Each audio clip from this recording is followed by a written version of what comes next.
Hola, ¿qué tal? Dios te bendiga. Este es tu programa La Revelación de Jesucristo. Hoy vamos a mirar el versículos 6 y 7 de Romanos capítulo 1. Repito, capítulo 1, versículo 6 y 7. Dice la palabra de Dios. Entre las cuales estáis también vosotros llamados a ser de Jesucristo, a todos los que estáis en Roma, amados de Dios, llamados a ser santos. Gracia y paz a vosotros de Dios, nuestro Padre y del Señor Jesucristo. Vamos a orar. Amado Padre Celestial, bendito y santo sea su nombre. Te pedimos que tú aclares nuestra mente y nos ayudes a hacer de esa iglesia victoriosa, de esa iglesia que tú fundaste, de esa iglesia que ha de ser arrebatada y llevada al cielo, de esa iglesia que tú has de librar de la gran tribulación, de esa iglesia que ha de volver como esposa tuya a la tierra, de esa iglesia que ha de estar contigo desde hoy y para siempre, por los siglos de los siglos. Amén y amén. Ve ahí Romanos 1, 6, 7, lo acabamos de leer. Dice, habla de que esta carta a los romanos es destinada a los cristianos que están en Roma, ¿sí? No eran todos los romanos, es los cristianos que están en Roma, ¿sí? Roma, capital del Imperio Romano, fue fundada en el año 753 a.C. La iglesia cristiana en Roma estaba dividida, ¿verdad? O estaba constituida, más bien, no dividida, estaba constituida por judíos y gentiles, ¿sí? Judíos, los de Israel, y gentiles, nosotros, ¿sí? Los que no somos de Israel, ¿sí? Fíjate bien, no es la iglesia que está ahorita presente ahí, la iglesia católica romana, donde está el Papa sentado, no es esa, ¿sí? Era otra, ¿sí? Fíjate bien, ¿eh? No era ni es la iglesia católica romana. En toda la Biblia, en toda, mira, en toda la Biblia, ¿sí? No hay mención del papado, ni la infalibilidad papal no tiene base bíblica. ¿Qué es infalible? Que no puede fallar, que no se equivoca. De hecho, hasta el Papa quiere hacerle reformas a la palabra, como si tuviera esa autoridad. Sí, la palabra de Dios dice ahí de aquel que le añade y le quita esta palabra, ¿sí? Fíjate que no aparece en la Biblia la veneración o adoración de María, la ascensión de María como redentora y mediadora. La sucesión papal no aparece. Dicen que Pedro fue el primer papa. Eso también es una falsedad, una mentira. Jesucristo nombró a los 12 apóstoles, no 12 papas, ¿sí? Las ordenanzas de la Iglesia Católica como sacramentos, el bautismo infantil. ¿Qué pecado puede tener un niño recién nacido para que lo estén bautizando? Ninguno, ¿sí?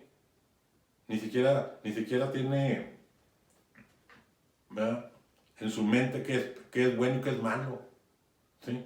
Cuando el niño, el joven, el adolescente sabe lo que es bueno y qué es malo, entonces ahí ya te hacen decisión para decidir por ti mismo. Pero un niño, un bebé, ¿sí? Jesucristo fue bautizado hasta los 30 años de edad, no antes. Fue presentado a los 8 años para hacerle la circuncisión, porque era un pacto entre Dios y Abraham, la circuncisión, ¿sí? Pero ya dijimos que ya no, ¿sí? ¿Sí? Entonces no hay un bautismo infantil. La confesión de pecados a un sacerdote. Nuestros pecados deben ser confesados ¿a quién? Al Dios Todopoderoso, al único que puede borrar y quitar nuestros pecados, no un sacerdote, ¿sí? El purgatorio, una mentira también del enemigo. No hay un purgatorio. Aquí te vamos a rezar tantas misas y de ahí te vamos a sacar para que te vayas al cielo. Eso es mentira. O está el cielo o está el infierno. No hay más. El origen de la Iglesia Católica no se encuentra en las enseñanzas de Jesús. Jamás Jesús enseñó que había una Iglesia Católica. Jamás. Estuvo en su mente ni en su corazón, ¿sí? Y sus apóstoles, el Papa no es el vicario de Cristo tampoco. No es el representante de Cristo aquí en la tierra como él se hace mencionar, vicarios de Cristo, no es cierto, ¿sí? Entonces, ¿quién fundó la iglesia cristiana en Roma? ¿Sí? El apóstol Pablo, al redactar la carta a los cristianos en Roma, ya lo conocían. Tú puedes verlo ahí en Romanos 1, del 8 al 15, tú lo puedes leer, ¿verdad? Y ves que ya lo conocían cuando él les escribe esa carta. A varios de los que están en Roma ya lo conocían de los cristianos que están ahí. Aunque él todavía no había ido a Roma, pero ya lo conocían. ¿Cómo lo conocieron? ¿Verdad? Entonces, fíjate bien, ¿fue fundado por algún otro apóstol? No, fíjate bien, vamos allá a Romanos 15, 20. Fíjate lo que dice la palabra de Dios, Romanos 15, 20. Fíjate bien, Pablo nunca trabajó donde otro apóstol ya había hecho algo, Fíjate lo que dice la palabra de Dios, Romanos 15, 20 dice: y de esta manera me esforcé a predicar el evangelio, no donde Cristo ya hubiese sido nombrado, para no edificar sobre fundamento ajeno, sino como está escrito: aquellos a que nunca les fue anunciado acerca de él verán, y los que nunca han oído de él entenderán. ¿Sí? Dice, no fue donde alguien ya había predicado. Entonces, estas personas que estaban en Roma fueron evangelizados y enseñados por quién, por Pablo. ¿Y dónde conocieron a Pablo?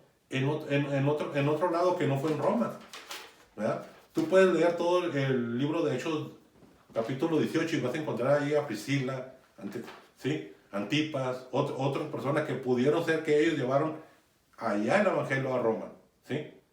Por eso Pablo se emociona y quiere ir a Roma a llevar el evangelio ahí, ¿sí? De lo que él había sembrado, ¿sí? Ningún otro apóstol lo había sembrado, ¿sí? Y lo acabamos de leer en la cita.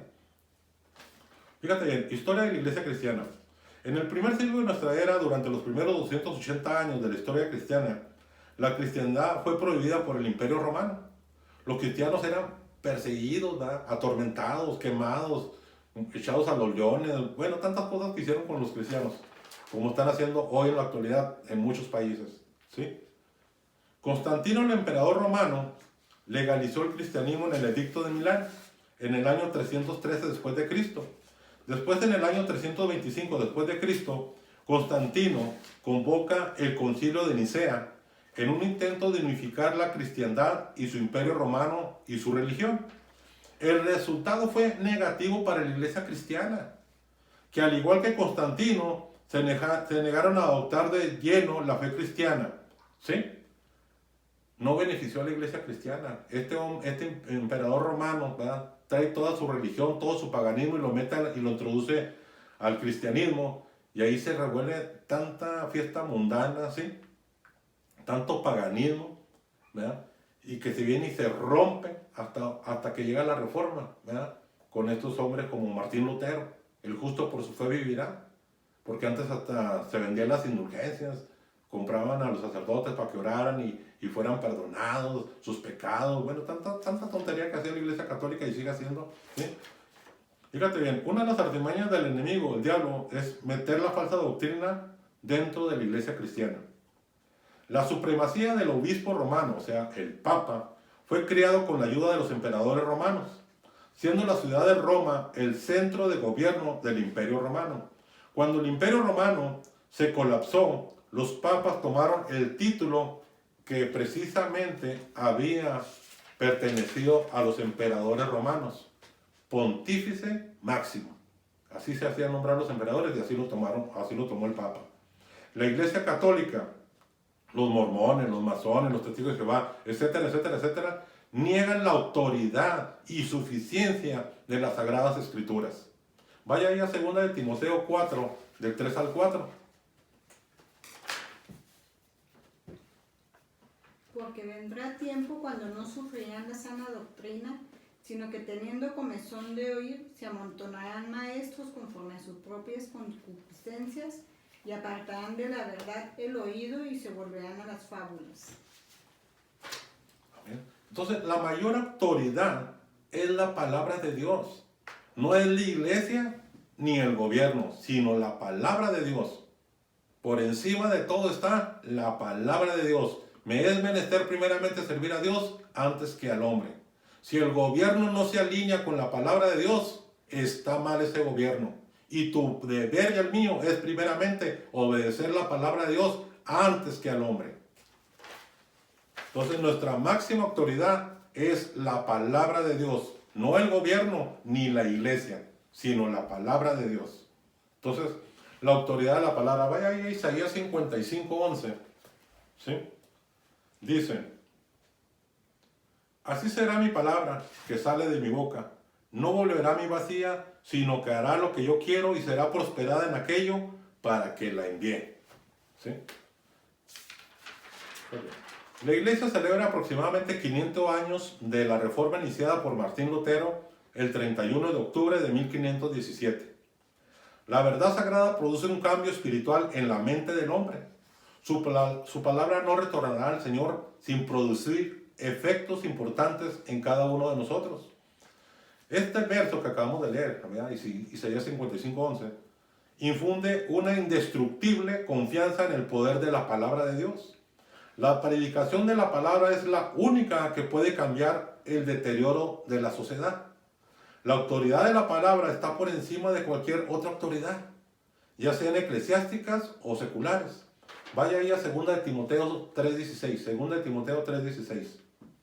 Toda la escritura es inspirada por Dios y útil para enseñar, para redarguir, para corregir, para instruir en justicia. ¿Sí? Amén. Dice, la palabra es la comunicación de Dios para con nosotros. Es inspirada por Él. Cuando la Biblia habla, Dios habla y nosotros callamos. Su palabra muestra su propósito, su voluntad, su poder y su autoridad. Repito, su palabra muestra su propósito, su voluntad, su poder y su autoridad. Cuando un pastor o predicador no respetan la autoridad de la palabra, hay una crisis. Como eso de yo decreto, yo aseguro. No tienen respeto por la palabra, porque la misma palabra no te lo permite. El único que te puede decretar, el único que puede decretar es el Señor, nuestro Dios. Decretar es ordenar. Nosotros podemos declarar su palabra, pero no decretar. ¿Sí? La autoridad no radica en la iglesia, sino en la palabra de Dios. ¿Sí? Vaya ahí a Marcos 7:13. Fíjate bien, aquí está Jesucristo con un grupo de fariseos, ¿verdad? Y fíjate lo que les menciona. ¿Sí? Los fariseos conocían la palabra, pero eran más dirigidos por sus tradiciones que por la palabra. Y Jesucristo cuando hablaba, dicen, ¿quién es este hombre que habla con tanta autoridad? ¿Por qué Jesús hablaba con tanta autoridad? Porque siempre que respondía decía, escrito está. Siempre que le hacían una pregunta decía, ¿qué acaso no habéis leído en la ley lo que dice? Siempre respondía con la palabra que ya está escrita, porque escrito está. Que tu responder y el mío sea escrito está. No lo que yo creo, lo que yo pienso, sino lo que dice la palabra. Porque a veces creemos que el tapar un hecho es que puede pasar esto. No es lo que tú creas ni lo que yo creo, sino lo que dice la palabra de Dios. Dejémosle a Dios hacer la obra a través de su hermoso Espíritu Santo. ¿Sí? Pero no quitemos la palabra, ni su autoridad, ni el poder. ¿Sí? Démosla tal y como está escrita. Como dice el Señor Jesús, escrito está. Vaya ahí a Marcos capítulo 7, versículo 13. Dice, fíjate bien, aquí está hablando con fe. Dice, invalidando la palabra de Dios, le dice Jesús a los fariseos, invalidando la palabra de Dios con vuestra tradición que habéis transmitido y muchas cosas hacéis semejantes a estas, por vuestra tradición. Por tu tradición sigues en lo mismo. Sigues en esa religión. No estás ahí por la palabra, sino por la tradición a lo mejor de tus padres. La palabra de Dios es clara. Dios viene por una iglesia fiel, pura y sin mancha. Está próximo en su venida. Y dice, ahí en Apocalipsis 17, dice, salid de ahí, pueblo mío. ¿De cuál? De la religión falsa, de la doctrina falsa. Salid de ahí, pueblo mío. Para que no seáis partícipes de las plagas que han de venir sobre el mundo entero. Entonces, la Iglesia Católica Romana dice ser la máxima autoridad.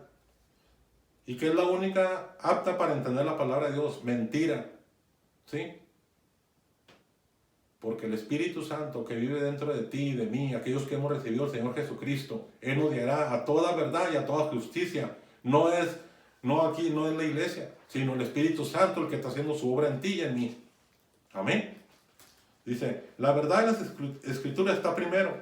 Toda enseñanza de la iglesia debe ser examinada a la luz de la Biblia. Todo lo que enseñan en la iglesia, aún lo que yo te estoy diciendo aquí, examínalo a la luz de la palabra.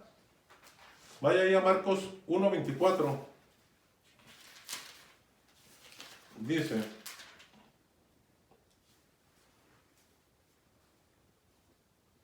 diciendo, ¿qué tienes con nosotros, Jesús Nazareno? ¿Has venido para destruirnos? Sé quién eres, el Santo de Dios. Aquí está hablando un hombre que tenía un espíritu inmundo, ¿sí? Le está hablando a una persona con autoridad. Sé quién eres. Eres el autor de esta palabra. Eres el que tienes el poder para echar fuera demonios. Eres el que hiciste el cielo, la tierra y todo lo que en él habita. ¿Sí? Los demonios reconocen al Señor Jesucristo y tiemblan, dice la palabra de Dios. ¿Qué pasa con nosotros? Reconozcamos la autoridad de la palabra de Dios y todo lo que hagamos y digamos y decimos sea examinado a la luz de la palabra. No es lo que yo creo, lo que yo pienso, sino lo que dice la palabra de Dios. Vaya ahí a Juan 7, del 14 al 16. Mas a la mitad de la fiesta subió Jesús al templo y enseñaba. Y se maravillaban los judíos diciendo, ¿cómo sabe este letras sin haber estudiado? Jesús les respondió y dijo, mi doctrina no es mía, sino de aquel que me envió. ¿Sí? Dice, yo no hablo nada de mí mismo, dice, hablo lo que mi Padre me enseñó, lo que mi Padre me ha dado. Dice el Señor Jesucristo, mira, vaya ahí a Juan 8:28. Les dijo pues Jesús, cuando hayáis levantado al Hijo del Hombre, entonces conoceréis que soy yo, y que nada hago por mí mismo, sino que según me enseñó el Padre, así hablo. Entonces, nosotros no debemos hablar nada que Dios no nos haya dicho. El Señor me dijo, ¿y qué tal si no te lo dijo? O sea, cuando tú digas, el Señor me dijo, realmente que el Señor te lo haya dicho. Porque si no te lo dijo Dios, y tú dices, el Señor me dijo, si no te lo dijo Dios, ya dijiste es una mentira. ¿Sí? Y eso es un mandamiento, no mentirás. ¿Sí? No darás falso testimonio. ¿Sí? Vamos allá a Tito 2:15. Esto habla y exhorta y reprende con toda autoridad, nadie te menosprecie. No importa la edad que tengas, seas un niño, joven, adulto, adolescente, ¿verdad? Lo poco que sepas, pero que sabes que está escrito, háblalo con autoridad. Suéltalo, decláralo con autoridad, porque ya está escrito en la palabra. Nosotros podemos declarar su palabra, lo que ya está escrito. Y viene con autoridad, porque la palabra de Dios nunca vuelve vacía. Siempre tiene que hacer algo para lo que fue enviada. Entonces, la máxima autoridad es la palabra de Dios, no es la iglesia ni el gobierno. ¿Sí? La Biblia contiene la mente de Dios, la condenación del hombre, la salvación del hombre. Todas sus doctrinas, sus enseñanzas son santas. Y todas las historias que se ven aquí, como la del imperio griego, el romano, ¿sí? Babilónico, asírico, ¿sí? Todas esas historias son verdaderas. Léela para hacerte sabio. Créela para estar seguro. Y practícala para ser santo. Es la espada del soldado cristiano. El camino del cristiano. Cristo es el gran tema de la palabra de Dios. Con esto cerramos. Padre, qué preciosa es tu palabra. Qué que nos deleitemos día, tarde y noche, escudriñando tu bendita palabra, siendo hacedores de ella y enseñando a otros de ella. Padre, cuán dulce es tu palabra, cuán verdad es tu palabra. Tu palabra es verdad. Tú dices que tú eres la verdad porque tú lo declaraste en el Evangelio de Juan. Yo soy el camino, la verdad y la vida. Tú eres la verdad. Tú eres esa palabra encarnada porque en el principio era el verbo. Era la palabra y la palabra era con Dios y la palabra era Dios. Tú eres esa palabra. Padre, no permitas que de mis labios salgan mentiras, ni de los labios de mis hermanos, sino que salga verdad. Purifica nuestros corazones y nuestras mentes, que sean halladas rectas delante de ti, para el día de tu visita. En el nombre de Jesús te lo pido. Amén y